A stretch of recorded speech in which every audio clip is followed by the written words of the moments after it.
علیکم ناظرین، میں رئیس اعظم حیدری کولکتہ انڈیا سے فضائل قرآن مجید پیش کر رہا ہوں، سماعت فرمائیں گے۔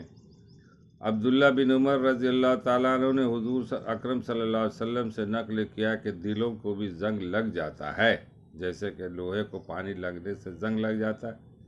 پوچھا کہ حضور صلی اللہ علیہ وسلم ان کی صفائی کی کیا صورت ہے؟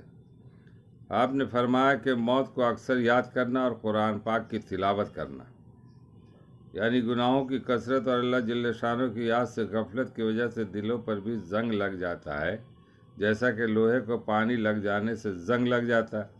اور کلام پاک کی تلاوت اور موت کی یاد ان کے لیے سائیکل کا کام دیتا ہے۔ دل کی مثال ایک آئینہ کی سی ہے، جس قدر وہ دھندلا ہوگا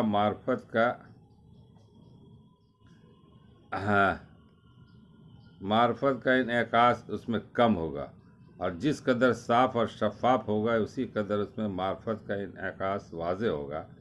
اس لیے آدمی جس قدر معاصی، شہوانیہ یا شیطانیہ میں مبتلا ہوگا اسی قدر معرفت سے دور ہوگا۔ اور اسی آئینہ کے صاف کرنے کے لیے مشائخ سلوک، ریاضات و مجاہدات، ذکر و اشغال تلقین فرماتے ہیں۔ حدیث میں وارد ہوا ہے کہ جب بندہ گناہ کرتا ہے تو ایک سیاہ نقطہ اس کے قلب پر پڑ جاتا ہے۔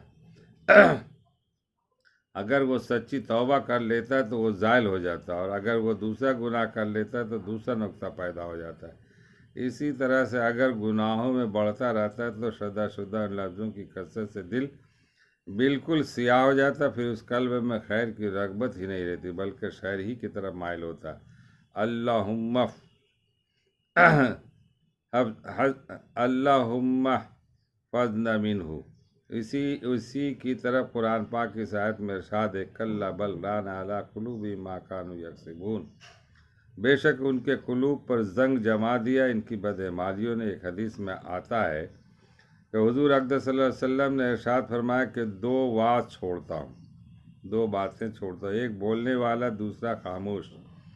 بولنے والا قرآن شریف ہے اور خاموش موت کی یاد۔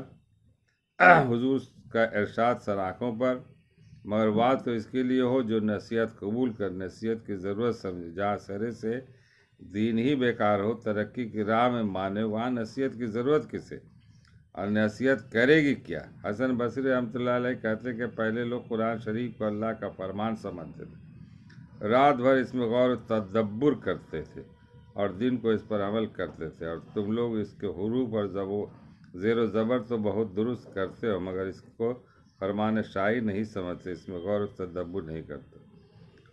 اللہ تعالی ہم لوگوں کو پڑھنے اور سننے سے زیادہ عمل کرنے کی توفیق عطا فرمائے، اس میں دو رائے نہیں ہے۔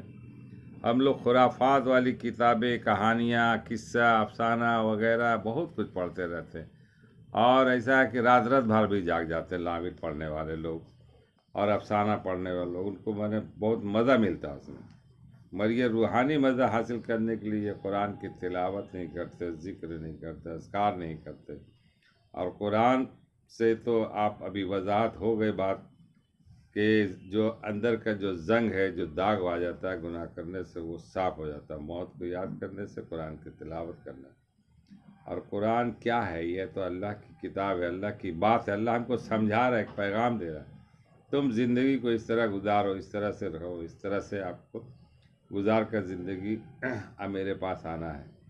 معاملات میں ہو، امانت ہو، جو بھی ہو، جتنے بھی معاملات ہیں سب میں اس کی وضاحت ہے، تو اس لیے ہم لوگوں کو قرآن پڑھنا چاہیے۔ اور قرآن کے تعلق سے بتایا کہ ایک حرف پر 10 نیکی، الف لام میم 3 حرف تو 30 نیکی۔ اس طرح سے آپ جب پڑھے تو کتنی نیکیاں، اب نیکی کا شمار آپ کو اس وقت سمجھ میں آئے گی نیکی کی اہمیت کی کیا ہے، جب میدان حشر میں آپ کو نیکی اور بدی سے جو سوال و جواب اور تولا جائے گا میزان پر، اور دکھایا جائے گا کہ اب آپ کی نیکی تو کم ہے، تو آپ جنت کا حقدار ہے نہیں، دوزخ میں جائیے۔ بہت سے ایسے ہو کہ ایک نیکی کم جائے گی، اور ایک نیکی کے لیے وہ اگل بغل والے کو بولے کہ بھائی ایک نیکی دے دو مجھے، تاکہ مجھے جنت کا پروانہ مل جائے، اور میری دنیا کی جو بھی چیزیں میں دے دوں گا، بولے مجھے اس کی ضرورت نہیں ہے۔ اگر ہمارے پاس جو ہے ایک نیکی کم ہو جائے تو پھر کیا ہوگا؟ تو نتیجہ ہے کہ وہاں کوئی دینے والا نہیں ہوگا میرے بھائی۔ اس لیے اس زندگی کو آپ ایک دم گزاریں اسی ڈھنگ سے اور صحیح سے گزارے تاکہ اللہ راضی ہو جائے، اللہ کو جنت آخری مقام تو وہی ہے۔ ہم دنیا میں رہنے کے لیے مکان بنا رہے ہیں، بہت محلات بنا رہے ہیں، اس کا کھانے کے لیے ایک سے ایک چیزیں حاصل کر رہے ہیں، پہننے کے لیے ایک سے ایک لباس جو ہے نا، تین ہی چیز تو ہے مین چیز، روٹی کپڑا مکان ہے۔ اس کے لیے آدمی انسان پاگل ہے، اچھا لباس ہو، اچھا بدن پہ کپڑا ہو، اچھا کھانا، اچھا غذا ہو، اور اس کے بعد جو ہے نا وہ مکانات ہو اچھے۔ تو یہ سب چیزیں وہاں جنت میں جائیں تو جنت میں تو سب چیز محلات ملیں گے، ریشم کے لباس ملیں گے، کھانے کے میوہ جات ملیں گے۔ تو اس کو غور کرنا ہے۔ بہرحال اللہ تعالیٰ ہم لوگوں کو پڑھنے اور سننے سے زیادہ عمل کرنے کی توفیق عطا فرمائے۔ اس گناہ گار کے لیے وہ دعاؤں میں یاد رکھیں، اور آپ سب بھی عمل کرنے والے بن جائیں، شاید کو اتر جائے تیرے دل میں میری بات۔ آمین ثم آمین۔ السلام علیکم ورحمۃ اللہ وبرکاتہ۔